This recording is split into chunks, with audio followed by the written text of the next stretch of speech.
साहब जी, मैं तुहाडे हुक्म के मुताबिक हाजिर हो गया हूं, पर हाले तक मैनू ये पता नहीं लगा कि तुसी मैनू बुलाया क्यों है ते मेरा जुर्म की है। अस्सलाम वालेकुम, तुसी देख रहे हो ज़फर भाई ऑफिशियल चैनल। और जी अज फिर आप एक राही साहब के ईमान अफरोज वाक़या दे नाल हाज़िर करना। और अगर जनाब आवाज़ वगैरह शोर शराबा थोड़ा जिहा आ रहा तो तुहानूं पता गर्मियों का मौसम आ, कोई कूलर पंखे वगैरह दूए दिए ये थोड़ा जिहा बर्दाश्त करना है। हाँ जी जनाब, वाक़या तुहानूं ये दसना कि इमाम मस्जिद के इमाम ने राही साहब ने किस हालत च देखिया, किहड़ी ऐसी पोजीशन च देखिया कि उन्होंने 15 सालों बाद 20 सालों बाद 25 सालों बाद दोबारा गल करनी पै गई कि यार मैं करनी तो नहीं सी लेकिन मैनू ये गल करनी पै गई। मकसद ये और राही साहब के बारे च वो इमाम मस्जिद किहड़ी किहड़ी गल तो वाकफ गल्लां ते बहुत ज़्यादा वा, लेकिन मैं तुहानूं चीज़ा 2-3 उन्होंने वाक़यात जिहड़े उन्होंने जिंदगी नाल गुजरे ना उस मौलवी साहब की मैं तुहानूं उहदे बारे दसां। लो जी, फिर मेरा चैनल सबसक्राइब नहीं किया तो सबसक्राइब कर लो, लाइक कर लो, शेयर कर लो ताकि आप जल्दी अपने वाक़े की वल जा सकीए। लो जी, तुहानूं पता ही है कि राही साहब जिहड़े आ उनकी जिंदगी बेपनाह वाक़यात है। मकसद ये और शायद आप बहुत सारिया वीडियो वो आप राही साहब के किस्से के बारे गल करते हैं। और मैं तुहानूं देखा दसिया दिखाना भी हाँ दसदा भी हाँ कि आप कोई फिल्मी गल्लां तो करते नहीं, आप रियल वाक़यात जिहड़े ना उन्होंने उत्ते गलबात करते हैं। अज भी आप एक बहुत ही बेहतरीन वाक़े दे नाल जिहड़ा ना आप बैठे हैं और मैं तुहानूं इहदे बारे आगाह कर। लो जी, जिहड़ा ना वाक़या ते बहुत ही जिहड़ा ना तुसी कहोगे कि यकीनन शायद किसी ने सुनिया भी होवे ते लेकिन ना भी सुनिया होवे। मकसद कहण दा है कि लोग अक्सर कह दिंदे कि यार फिल्मी लोग फलान ढींग इन्हां दे बारे च अजीब गल्लां जी, लो जी इन्हां नूं मज़हब चढ़ पिया। यार वाकई ये गल नहीं करनी चाहिए।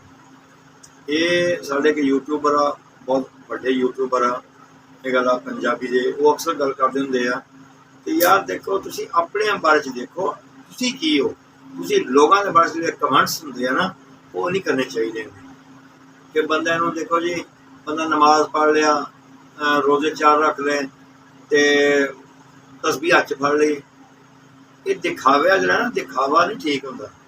हाँ मैं मानना कि चलो रियाकारी की इबादत तो बचो, इबादत करो और फिर जिहड़े लोग थोड़े जे गाफल आ उन्होंने किसी तरीके नाल समझाने की कोशिश करो, ना कि बस बैठ गए तो सरेआम शुरू हो गए। खैर आप इतने गल की तो बहुत लंबी हो जानी है। लो जी, मैं ना तुहानूं उनका एक वाक़या दसदा। ये मौलवी साहब है ना, ये कहते जी मैं तकरीबन पता नहीं 5-7 साल स्टूडियो के अंदर ही मस्जिद है ना, मकसद है स्टूडियो तो 4-5 हज़ार होना, अपन की लेना इस गल नाल, आप तो वाक़े नाल करदा सा। स्टूडियो के अंदर जी मस्जिद सी ना, राही साहब उत्थे नमाज पढ़ते सी ते मैं उत्थे दा इमाम सी ते मेरा बहुत ज़्यादा करीबी ताल्लुक भी रहा। और इमाम मस्जिद कह रहे कि मैं एक दफ़ा उन्होंने सवाल भी किया है, मकसद कि जी एक साइड से फिल्मी दुनिया तो एक साइड से यह सारा जो मामला था मैं तो सवाल करता, लेकिन वक्त ने मौलवी साहब ने समझाता कि नहीं वो बंदा वाकई दीनदार सी। लो जी, जरा ना गल ये चली कि उस मौलवी साहब ने मेरे ख्याल अरसे बाद खुद जिमें कहते हैं कि एक दोस्त नूं कॉल करके मिल के उन्होंने कहा यार मैं वाक़या दसना चाहता। फिर की वाक़या दसिया? वाक़या जनाब यह दसिया यदी कड़ी ये हैगी आ कि कहते हैं कि एक शहर से पंजाब का एक शहर है छोटा जिहा, उस शहर के अंदर कोई सुल्तान राही का बहुत बहुत वड्डा फैन सी। मकसद है उन्हें कोई दुकान बनाई, कोई होटल बनाया, दुकान बनाई या किसी भी किस्म का कोई ऐसा काम किया ਤੇ ਉਹ ਚਾਹੁੰਦਾ ਸੀ ਕਿ ਸੁਲਤਾਨ ਰਾਈ ਆਵੇ ਤੇ ਮੇਰੇ ਨਾਲ ਦੁਕਾਨ ਦਾ ਇਫਤਤਾਹ ਕਰੇ। ਖੈਰ ਉਹਨੂੰ ਪਤਾ ਲੱਗਾ, ਸੁਲਤਾਨ ਰਾਈ ਨੂੰ ਪਤਾ ਲੱਗਾ, ਉਹਨੂੰ ਕਿਸੇ ਤਰ੍ਹਾਂ ਪੈਗਾਮ ਭੇਜਿਆ ਗਿਆ, ਕਿਉਂਕਿ ਉਹ ਫੈਨ ਜੋ ਬਹੁਤ ਜ਼ਬਰਦਸਤ ਸੀ ਉਹਦਾ। ਤੇ ਜਿਹੜੇ ਸੀ ਨਾ ਹਾਜੀ ਐਸਨ ਸਾਹਿਬ ਜਾਂ ਉਹਦਾ ਇੱਕ ਭਰਾ ਸੀ ਕਹਿੰਦੇ ਹਾਜੀ ਮੋਹਸਨ, ਉਹ ਮੇਨ ਬੰਦੇ ਸੀ ਰਾਈ ਸਾਹਿਬ ਦੇ। ਉਹਨਾਂ ਨੇ ਦੱਸਿਆ, ਉਹਨਾਂ ਕਿਹਾ ਕੋਈ ਗੱਲ ਨਹੀਂ ਯਾਰ, ਥੋੜਾ ਟਾਈਮ ਕੱਢ ਕੇ, ਇੰਨੀ ਮੁਹੱਬਤ ਕਰਨ ਵਾਲਾ ਆਦਮੀ ਆ, ਫਿਰ ਕੀ ਹੋਇਆ। ਉਹਨਾਂ ਨੇ ਟਾਈਮ ਡਿਸਾਈਡ ਕਰ ਲਿਆ। ਜਦੋਂ ਟਾਈਮ ਡਿਸਾਈਡ ਕੀਤਾ ਤੇ ਰਾਹੀ ਸਾਹਿਬ ਆ ਗਏ। ਜਦੋਂ ਆਇਆ ਤੇ ਕਹਿੰਦੇ ਸ਼ਾਮ ਦਾ ਟਾਈਮ ਸੀ ਤੇ ਹਾਲਤ ਇਹ ਸੀ ਕਿ ਉਸ ਇਫਤਤਾਹ ਦੇ ਦੌਰਾਨ ਜਿਹੜਾ ਨਾ ਇੰਨਾ ਰਸ਼ ਪੈ ਗਿਆ, ਇੰਨਾ ਉਹ ਗੜਬੜ ਕੰਮ ਹੋ ਗਿਆ ਕਿ ਕੰਟਰੋਲ ਕਰਨਾ ਮੁਸ਼ਕਿਲ ਹੋ ਗਿਆ। ਹਾਲਾਂਕਿ ਰਾਤ ਦਾ ਟਾਈਮ ਸੀ, ਮਾਹੌਲ ਵੀ ਛੋਟੇ ਜਿਹੇ ਇੱਕ ਸ਼ਹਿਰ ਦਾ ਸੀ, ਲੇਕਿਨ ਉਹਦੀ ਸ਼ੋਹਰਤ ਹੀ ਐਸੀ। ਖੈਰ ਅੱਲਾਹ ਕਰਕੇ ਕਹਿੰਦੇ ਇਫਤਤਾਹ ਹੋਇਆ। ਉਹਨੇ ਤੇ ਇਸ ਵਾਸਤੇ ਕਰਾਇਆ ਗਿਆ, ਨੇਕ ਆਦਮੀ ਹੈ, ਕੋਈ ਦੁਆ ਕਰੇਗਾ, ਇਹ ਨਾਲੇ ਮੈਂ ਫੈਨ ਵੀ ਹੈ ਇਹਦਾ, ਚਲੋ ਹੋ ਕੁਛ ਨਹੀਂ। ਤੇ ਇਸ ਬੇਸ ਦੇ ਨਾਲ ਲੋਕ ਵੀ ਆ ਜਾਣਗੇ। ਉਹਦਾ ਜ਼ਹਿਨ ਸੀ ਸ਼ਾਇਦ ਕਿ ਮੇਰੀ ਦੁਕਾਨ ਦੀ ਪਹਿਚਾਣ ਹੋ ਜਾਏਗੀ। ਖੈਰ ਉਹਦਾ ਜੋ ਮਕਸਦ ਸੀ ਰਾਈ ਸਾਹਿਬ ਨੇ ਉਹ ਹੱਲ ਕਰਤਾ। ਲਓ ਜੀ ਹੁਣ ਫਾਰਗ ਹੋਏ ਨਾ, ਕਹਿੰਦੇ ਚਲੋ ਚੱਲੀਏ। ਕਹਿੰਦੇ ਐਵੇਂ ਤੁਰੇ ਜਾ ਰਹੇ ਸੀ, ਗੱਡੀਆਂ ਗੁੱਡੀਆਂ ਆਪਣੇ ਨਾਲ ਤੇ ਲੰਘ ਰਹੇ ਸੀ ਤੇ ਨਾ ਮੌਲਵੀ ਸਾਹਿਬ, ਜਿਹੜੇ ਮੌਲਵੀ ਸਾਹਿਬ ਦੱਸਦੇ ਆ, ਉਹਨਾਂ ਨੇ ਕਿਹਾ ਜੀ ਯਾਰ ਕਿਉਂ ਨਾ ਹੋਵੇ ਉਹ ਨਲਕਾ ਸਾਹਮਣੇ ਹੈਗਾ ਵਾ ਤੇ ਵਜ਼ੂ ਕਰ ਲਈਏ, ਨਮਾਜ਼ ਦਾ ਟਾਈਮ ਹੀ ਹੋ ਰਿਹਾ ਵਾ ਤੇ ਵਜ਼ੂ ਕਰਕੇ ਨਾ ਫਿਰ ਆਪਾਂ ਅੱਗੇ ਜਾ ਕੇ ਨਮਾਜ਼ ਪੜ੍ਹ ਲਾਂਗੇ ਜਾਂ ਇੱਥੇ ਪੜ੍ਹ ਲਾਂਗੇ। ਦੱਸਦੇ ਆ ਕਹਿੰਦੇ ਵੀ ਜਿਹੜਾ ਨਲਕੇ ਵੱਲ ਵਧਿਆ ਨਾ, ਇਹ ਮੌਲਵੀ ਜਿਹੜੀ ਮੈਂ ਗੱਲ ਕੀਤੀ ਹੈ ਨਾ, ਉਹ ਕਹਿੰਦਾ ਮੇਰੇ ਨਾਲ ਵਾਕਿਆ ਤੇ ਪੇਸ਼ ਆਇਆ। ਹੁਣ ਇਹਦੇ ਨਾਲ ਕੋਈ 2-3 ਹੋਰ ਮੌਲਵੀ ਹਜ਼ਰਤ ਵੀ ਸੀ। ਜਦੋਂ ਨਲਕੇ ਵੱਲ ਵਧੇ ਨਾ ਤੇ ਰਾਹੀ ਸਾਹਿਬ ਨੇ ਫੜ ਕੇ ਜਾ ਕੇ ਉਹਨੂੰ ਕਿਹਾ ਹਜ਼ਰਤ ਠਹਿਰ ਜਾਏ, 1 ਮਿੰਟ ਠਹਿਰੇ। ਕਿਹਾ ਜਾ ਕੇ ਕੋਈ ਸਮਾਨ ਸਮੂਨ ਜਿਹੜਾ ਸੀ ਕੋਈ ਇੱਟਾਂ ਰੋੜੇ ਲੱਭ ਕੇ ਲੈ ਕੇ ਆਇਆ, ਬੈਠੋ ਮੈਂ ਨਲਕਾ ਗੇੜਦਾ, ਤੁਸੀਂ ਵਜ਼ੂ ਕਰੋ। ਸੋਚਣ ਵਾਲੀ ਗੱਲ ਇਹ ਆ ਕਿ ਉਸ ਟਾਈਮ ਉਹ ਸਭ ਤੋਂ ਮੁਤਬਰ ਗੈਸਟ ਸੀ, ਮਹਿਮਾਨ ਸੀ। ਉਹਦੇ ਅੰਡਰ ਪਤਾ ਨਹੀਂ ਕੋਈ 1000 ਲੋਕ ਸੀ, ਜਿਹਨੂੰ ਮਰਜ਼ੀ ਇਸ਼ਾਰਾ ਕਰਦਾ ਉਹ ਕੰਮ ਕਰ ਲੈਂਦਾ।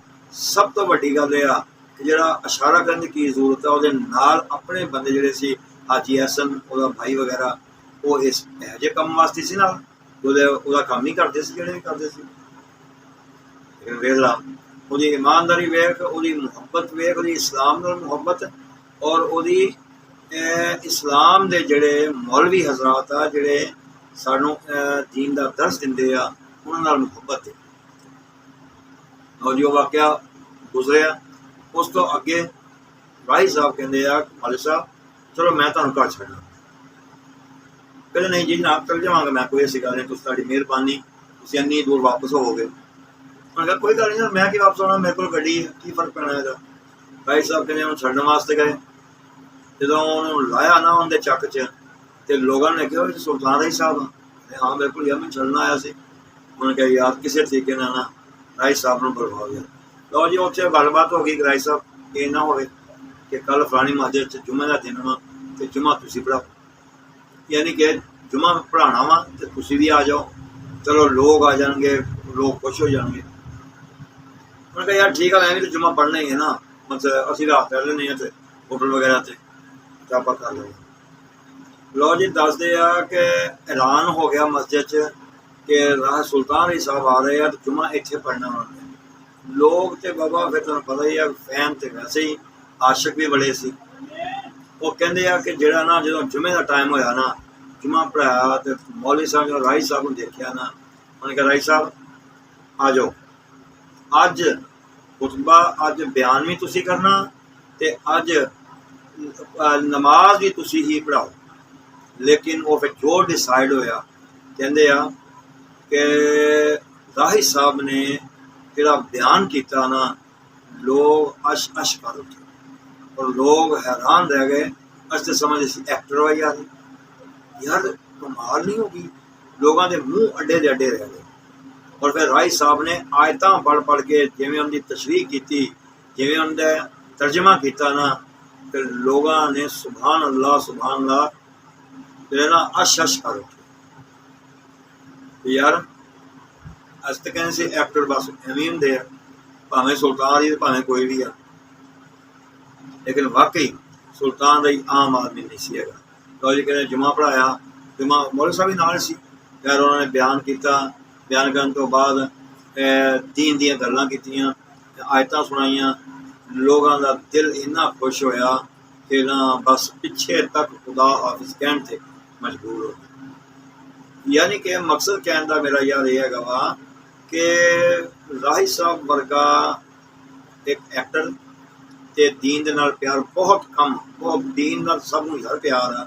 ਇਹ ਨਹੀਂ ਵੀ ਬਾਕੀ ਐਕਟਰ ਜਿਹੜੇ ਦੀਨ ਤੋਂ ਬਾਹਰ ਆ ਮਕਸਦ, ਲੇਕਿਨ ਉਹ ਵੀ ਬਹੁਤ ਮੁਹੱਬਤ ਪਿਆਰ ਕਰਦੇ। ਹਾਂ ਸ਼ੋਭਾ ਆਪਣੇ ਆਪਣੇ ਹੋ ਜਾਂਦੇ ਆ, ਕੋਈ ਗੱਲ ਨਹੀਂ। ਅਸੀਂ ਰਾਹੀ ਸਾਹਿਬ ਨੇ ਲਫ਼ਜ਼ ਪੁੱਛਿਆ ਗਿਆ ਨਾ, ਤੇ ਇੱਕ ਸਾਈਡ ਤੁਸੀਂ ਫਿਲਮੀ ਤੇ ਗਾਣੇ ਤੇ ਫਲਾਣ ਟੀਮ ਤੇ ਔਰਤਾਂ ਨਾਲ ਗਾਣਾ ਬਜਾਣਾ ਤੇ ਡਾਂਸ ਵਗੈਰਾ ਇੱਕ ਸਾਈਡ ਤੇ ਦੱਸਦੇ ਆ। ਰਾਹੀ ਸਾਹਿਬ ਇਹ ਕਹਿੰਦੇ ਹੁੰਦੇ ਸੀ ਯਾਰ ਬਸ ਸ਼ਾਇਦ ਮੇਰਾ ਰੋਜ਼ਗਾਰ ਇਸ ਸਾਈਡ ਤੇ ਅੱਲਾਹ ਪਾਕ ਨੇ ਲਾ ਦਿੱਤਾ, ਮੇਰਾ ਰੋਜ਼ਗਾਰ ਇੱਥੇ ਲੱਗ ਗਿਆ ਵਾ।